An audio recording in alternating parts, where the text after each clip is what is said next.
Allah Teala Quranda müsəlman qadına baş örtüsünü əmr etdikdə dedi ki: "Vəlyadribne bi xumurihinnə alə cuyubihinnə." Qoy qadınlar öz ximarlarını cuyublarının üzərinə çəkib bağlasınlar.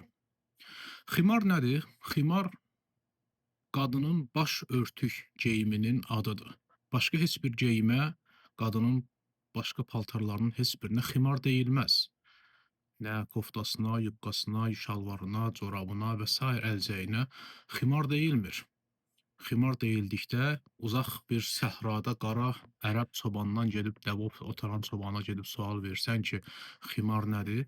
Bundan başqasını deməyəcək sənə. Nə də ki, gedib universitetdə ərəb dili akademikinə sual versən ki, ximar nədir? Başqa bir söz deməyəcək sənə. Yəni bunu bilmək üçün nə hədislərə, nə təfsirlərə keçmək lazım deyil. Bunu bilmək üçün ancaq ərəb dilini başa düşmək lazımdır. Allah Teala dedi ki, cuyubların üzərinə çəksinlər ximarlarını. Cuyub nədir? Cuyub, ceyib sözünün cəmidir. Paltarda olan yarığın, ki, cib sözü də oradan gəlib.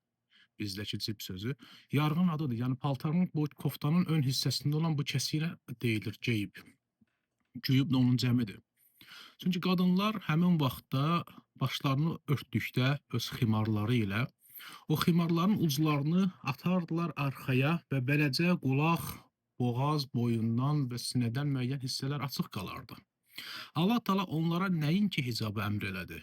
Artıq ximar var idi, onlara necə bağlamaq lazım olduğunu da müxtəsər formada, lakin təfsilatlı, müxtəsər kəlmələrdən, təfsilatlı mənalardan izah etdi.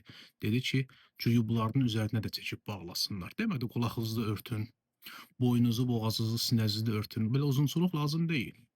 Dedi ki, paltarın bu kəsik hissəsini də ondan örtün. Və belə olduqda qadının baş geyimi tamam kamallaşır. Başqa ayətdə isə Allah Teala deyir ki, "Yudninə aleyhinnə min cələbibihinnə." Qoy qadınlar öz cilbablarını da öz üstlərinə buraxsınlar. Cilbab isə ərəb dilində qadının başdan ayağa kimi olan uzun enli geyiminin adıdır. Yəni Allah Teala nəinki təkcə baş geyimi ilə başdan sonra qulaq, boyun, boğaz, sinənin bağlama, həmçinin də üstündən başqa bir örtük də gətirdi ki, onun da adı cilbabdır. Quranda hicab və əlavəsi də var.